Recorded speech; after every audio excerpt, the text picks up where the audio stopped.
mata ko. Pag nasilayan ka, di na kumikibo. Bakit ba ganito ang nararamdaman?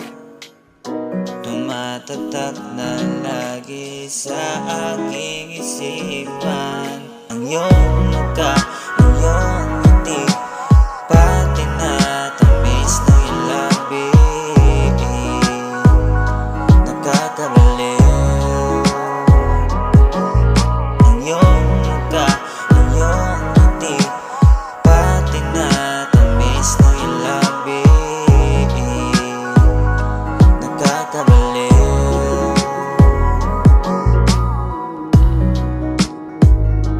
nakakabaliw,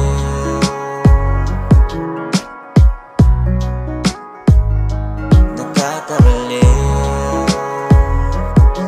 Kung iisipin man nila na ako isang tanga, wala na akong pake sa sasabihin ng iba.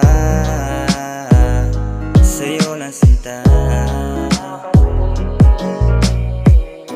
hindi ko kaya na ikaw ay mawala. Gusto lagi kang nandito para lagi kong makita ang iyong mukha, ang iyong